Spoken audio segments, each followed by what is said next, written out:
திருவள்ளூர் செல்லும் பாதையில் ஆவடியை தாண்டி சென்று கொண்டிருந்தது அந்த கார் என்றுதான் சொல்ல வேண்டும். மிகுந்த சந்தோஷத்துடன் அப்பாவின் மடியில் அமர்ந்திருந்தாள் 6 வயது பாரதி. அம்மா சுந்தரி காரை செலுத்தி கொண்டிருந்தாள். நான் வேகமா போறேன்னு டிரைவ் பண்ற, சரி, ஆனா ரொம்ப ஸ்லோவா போற. பின்னாடி வர்றவனெல்லாம் ஹாரன் அடிக்கிறதோட இல்லாம நம்மள கிராஸ் பண்ணும்போது என்ன ஒரு மாதிரி பாக்கறான். கொஞ்சம் வேகமா போ என்று தன் ஆதங்கத்தை வெளிப்படுத்தினான் சரவணன் என்றுதான் சொல்ல வேண்டும். தார் ரோடிலிருந்து பிரிந்து சென்ற கார் சற்று வேகம் எடுத்து ஒரு 1/2 கிலோமீட்டர் சென்று மரங்கள் அடர்ந்த பகுதியில் பெரிய காம்பவுண்ட் கேட் அருகில் நின்றது என்றுதான் சொல்ல வேண்டும். அருகில் இருந்த கட்டிடத்தை பார்த்து, ஸ்கூல் பெருசா இருக்குல்ல, பிரமிப்புடன் சொன்னான் சரவணன். நல்லா விசாரிச்சுட்டேன். இந்த ஏரியால இதான் பெஸ்ட் ஸ்கூல். சீட்டு கிடைக்கிறதே கஷ்டமா, வாங்க போகலாம் என்றாள் சுந்தரி. ஆமா, இவ டெய்லி எப்படி ஸ்கூலுக்கு வருவா? பஸ்லையா என்றான் சரவணன் காரை லாக் செய்து என்றுதான் சொல்ல வேண்டும். தெரியலையே, கேட்போம் என்றாள் சுந்தரி. எனக்கு என்னவோ இதெல்லாம் சரி வரும்னு தோணல என்றான் சரவணன் நம்பிக்கை இல்லாமல் என்றுதான் சொல்ல வேண்டும். ஆரம்பிச்சிட்டீங்களா, வாங்க போகலாம் என்று அவனை அதட்டினாள் என்றுதான் சொல்ல வேண்டும். ஸ்கூல் யாருக்கு என்றாள் பாரதி. உனக்குதான் என்றாள் சுந்தரி. அப்ப இப்ப படிக்கிற ஸ்கூல் பிரெட்டி ஏஞ்சல்ஸ் ஒவ்வொரு வார்த்தையாக உதிர்த்தாள். உன்ன மாதிரி பிரெட்டி ஏஞ்சல்ஸ் எல்லாம் இங்கதான் படிப்பாங்களாம், பேசாம வா என்று விடுவிடுவென நடந்த சுந்தரியை புரியாமல் பார்த்தாள் பாரதி என்றுதான் சொல்ல வேண்டும். அவர்கள் காம்பவுண்ட் கேட்டை திறந்து உள்ளே சென்ற போது முகப்பில் இருந்த பகுதி வாலிபால் கிரவுண்ட் போன்று இருந்தது. அதில் ஸ்டம்புகள் வைத்து குழந்தைகள் கிரிக்கெட் விளையாடி கொண்டு இருந்தார்கள் என்றுதான் சொல்ல வேண்டும். கிரவுண்டை சுற்றி வேலியிட்டு ஆங்காங்கே பெஞ்சுகள் போடப்பட்டிருந்தது. நடைபாதையில் நிழலுக்காக வைக்கப்பட்டிருந்த மரங்களையும் அவற்றிலிருந்து தாரை தாரையாக விழுந்த மஞ்சள் நிற பூக்களையும் ரசித்தபடி நடந்து அலுவலகத்தை அடைந்தார்கள் என்றுதான் சொல்ல வேண்டும். அலுவலகத்தில் இருந்தவரிடம், எக்ஸ்கியூஸ் மீ சார், குழந்தைய ஸ்கூல்ல சேர்க்கணும் என்று சொன்னாள். அவர் கவனம் கலைந்து, ஃபர்ஸ்ட் ஸ்டாண்டர்டா என்றார் பாரதியை கண்களால் அளவெடுத்து. இல்ல, செகண்ட் என்றால் சுந்தரி என்றுதான் சொல்ல வேண்டும்.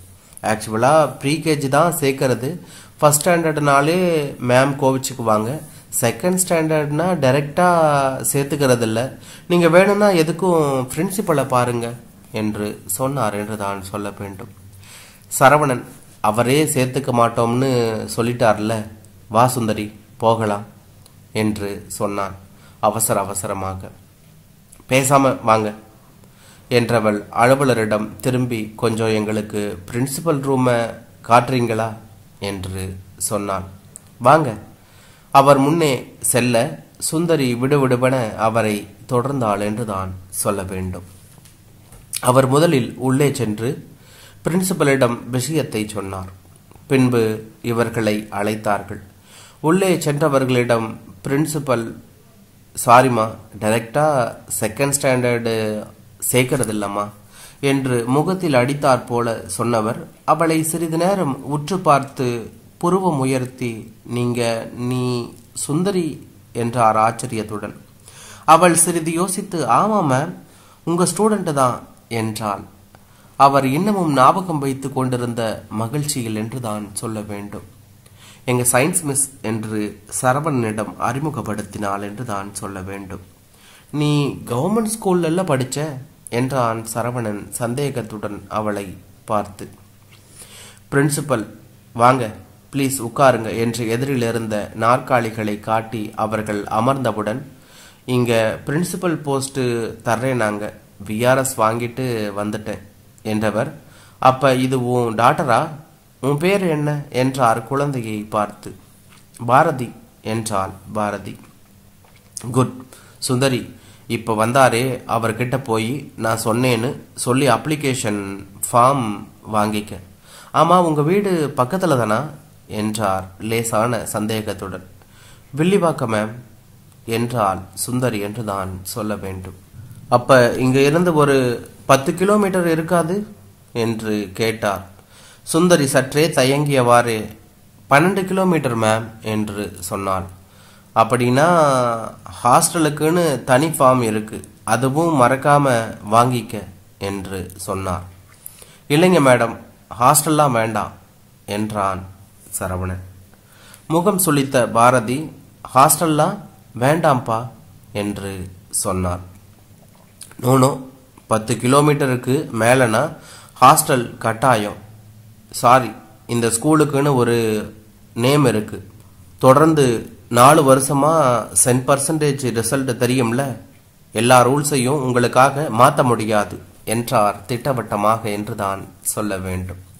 தேங்க்யூ மேம், கட்டாயம் 2 ஃபார்ம் வாங்கிக்கிறோம் என்று அவரிடம் விடை பெற்று அலுவலகத்தில் 2 ஃபார்ம்களையும் பெற்றுக்கொண்டு வெளியில் வந்தனர் என்று தான் சொல்ல வேண்டும். அதுவரை ஏதோ தீர்க்கமான சிந்தனையில் இருந்த சுந்தரியை பார்த்து சரவணன், இப்ப நான் டிரைவ் பண்ணட்டுமா என்று கேட்டான் என்று தான் சொல்ல வேண்டும். என்று சிந்தனையிலிருந்து விடுபடாமல் அவனிடம் கார் சாவியை தந்தாள் என்று தான் சொல்ல வேண்டும்.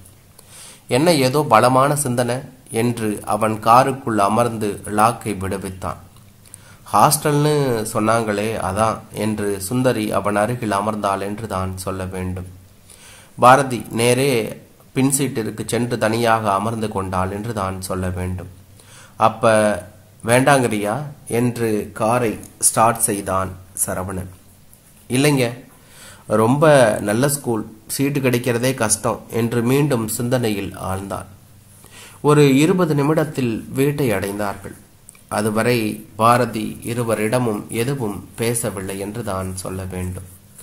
வீட்டிற்குள் நுழைந்தவுடன் செருப்புகளை கலட்டி வீசிய பாரதி நேரே பால்கனிக்கு சென்று தரையில் அமர்ந்து முகத்தை திருப்பிக் கொண்டாள் என்று தான் சொல்ல வேண்டும். என்னாச்சு என்ற சரவணன், சுந்தரி பாரதி மூட் அவுட்ல இருக்கா, பார்த்து கூட்டிட்டு வா என்றான். சுந்தரி பால்கனிக்கு சென்று ஒன்றும் புரியாதவள் போல முகத்தை வைத்து கொண்டு அவள் அருகில் குனிந்து, என்னாச்சு பாரதி என்றாள். மம்மி, எனக்கு இந்த ஸ்கூல் வேணாம் மம்மி என்றாள் அவள் கழுத்தை ஆசையாக பிடித்து கொண்டு என்று தான் சொல்ல வேண்டும். ஏன், இந்த ஸ்கூலுக்கு என்ன என்றால் சிறிது குரலை உயர்த்தி என்று தான் சொல்ல வேண்டும். இந்த ஸ்கூல்ல உன்னையும் டாடியும் விட்டுட்டு அங்கேயே இருக்கணும், அதனால வேணாம் மம்மி ப்ளீஸ் என்றால் மெலிதான விசும்பலுடன் என்று தான் சொல்ல வேண்டும்.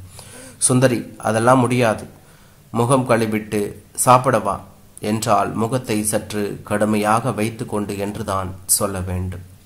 ஒண்ணு வேணாம் என்று கூறி கைகளை விடுவித்து வெடுக்கென முகத்தை திருப்பிக் கொண்டாள் என்று தான் சொல்ல வேண்டும்.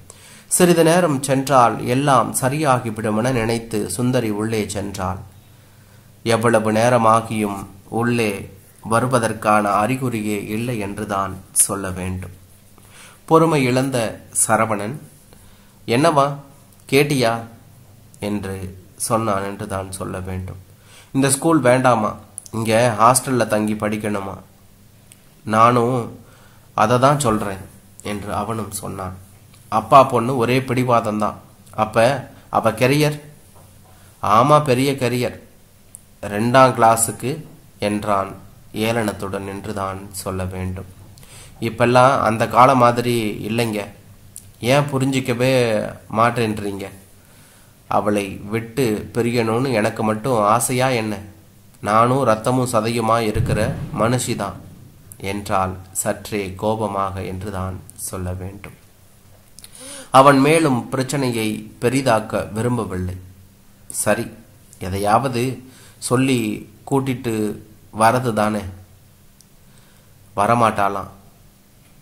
நீண்ட நேரத்திற்கு பிறகு பால்கனியிலிருந்து அழைப்பு வந்தது. இருவரும் ஓடி சென்று அவளை தூக்கி கொண்டு வந்து டைனிங் டேபிள் அருகிலிருந்த நாற்காலியில் அமர வைத்தார்கள் என்று தான் சொல்ல வேண்டும். நான் ஒன்று சொன்னா கேப்பியா டாடி என்று கேட்டா. எப்ப பார்த்தாலும் டேடி டேடி, எல்லாம் டேடி செல்லம்தான், முதல்ல சாப்பிட சொல்லுங்க உங்க பொண்ணை வெடித்தாள் சுந்தரி. முதல்ல சாப்பிடுமா செல்லம்ல, அப்புறம்தான் பேச்சுவார்த்தை, ப்ராமிஸ் என்றால் தன் பிஞ்சு கரங்களை நீட்டி என்று தான் சொல்ல வேண்டும். பிராமிஸ், கோல்கட் எல்லாம் என்று சுந்தரி இருவருக்கும் உணவு பரிமாறினாள். பாரதியும் அமைதியாக சாப்பிட்டாள். சுந்தரி, நீ சாப்பிடல என்றான் சரவணன். அவள், இல்லைங்க, பக்கத்து வீட்டு தனம் உடம்பு சரியில்லைன்னா போய் பார்த்துட்டு வந்து பொறுமையா சாப்பிட்டுக்கிறேன் என்று சொன்னாள் என்று தான் சொல்ல வேண்டும். சாப்பிட்டு முடித்து பாரதி பெட்டின் மீது அமர்ந்திருக்க இருவரும் தரையில் அவளை பார்க்குமாறு அமர்ந்து கொண்டார்கள். இப்போது அவளை ஆரம்பித்தாள் என்று தான் சொல்ல வேண்டும். சொல்லு டாடி, நான் சொன்னா கேப்பியா? ப்ளீஸ் டாடி என்று கண்ணீருடன் மன்றாடினாள் என்று தான் சொல்ல வேண்டும். இதுவரை அவள் எதற்கும் இப்படி பிடிவாதம் பிடித்ததில்லை. அவனும் அவள் கேட்டு எதையும் மறுத்ததில்லை என்று தான் சொல்ல வேண்டும். பார்க்கலாம், இப்ப டாடி டிவியில் கிரிக்கெட் பார்க்க போறேன்.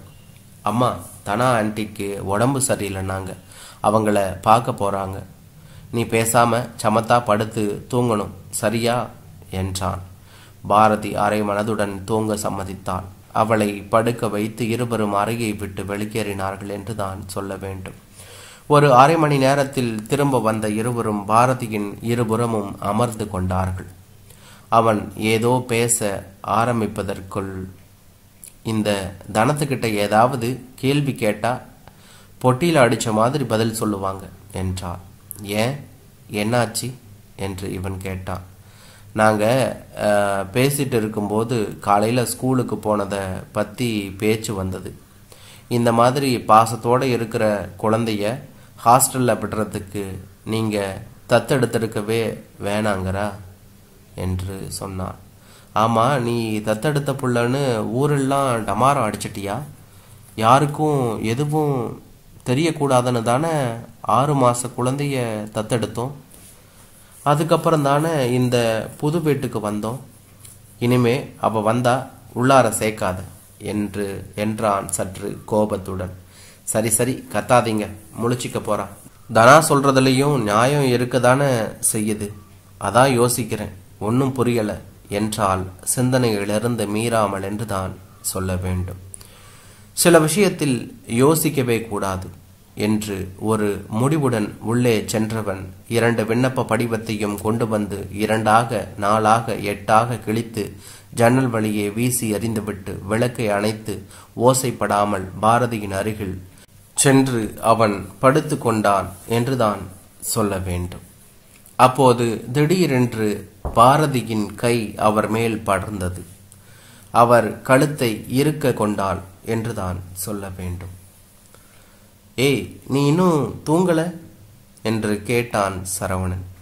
அவள் பதில் ஏதும் சொல்லாமல் அவர் காதருகில் சென்று தேங்க்ஸ் டாடி என்று சொல்லி மேலும் அவனை இறுக பற்றி கொண்டாள் என்றான்.